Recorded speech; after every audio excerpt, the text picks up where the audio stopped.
ایک امیر کے پاس بڑا ذہین، محنتی اور متقی پرہیزگار غلام تھا۔ اس غلام کا نام تھا سنقر۔ وہ غلام جتنا اللہ پر توکل کرنے والا تھا، اس کا آقا اتنا ہی کمزور ایمان رکھتا تھا۔ ایک صبح آقا نے غلام کو آواز دی کہ غسل کے لیے جانا ہے، ضروری سامان حمام میں پہنچا دو۔ سنقر نے جلدی جلدی سارا سامان اٹھایا اور اپنے آقا کے ہمراہ چل پڑا۔ حمام کے قریب ہی ایک مسجد تھی اور فجر کی اذان کی آواز آ رہی تھی۔ غلام نے اپنے آقا سے عرض کیا، حضور آپ غسل فرما لیں، میں نماز فجر ادا کر کے آتا ہوں۔ امیر آدمی غسل کر کے مسجد کے دروازے پر کھڑا غلام کو آواز دے رہا تھا۔ کافی دیر ہو گئی۔ آقا نے پھر پکارا، سنقر سنقر جلدی آؤ، بہت دیر ہو گئی۔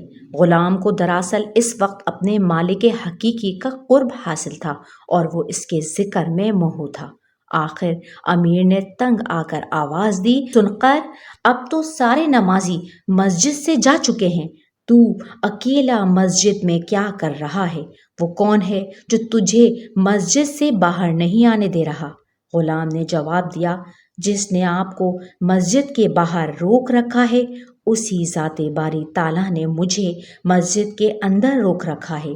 جو آپ کو مسجد کے اندر آنے نہیں دے رہا، وہی مجھے مسجد سے باہر جانے نہیں دے رہا۔ سچ ہی تو ہے کہ اگر دل کی زندگی اور آزادی چاہتا ہے تو بندگی کر، اگر اللہ کے فضل و کرم کا طلبگار ہے تو غرور و تکبر ترک کر دے، رضائے الہی میں فنا ہو جا تاکہ تجھے ابدی زندگی نصیب ہو۔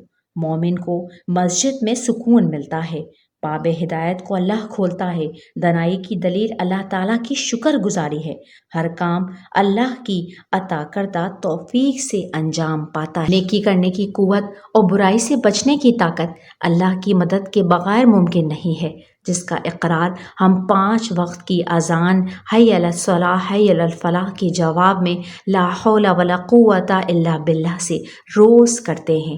بے شک ہدایت اللہ دیتا ہے، لیکن ہدایت اسے ہی ملتی ہے جو ہدایت کا طلبگار ہوتا ہے، اور اللہ برائی سے اسے ہی محفوظ رکھتا ہے جو گناہ پر نادم رہتا ہے۔ جو گناہ کو گناہ بھی نہ سمجھے، اس کے لیے تو رب تعالیٰ کی طے کردہ بڑی سخت سزائیں ہیں۔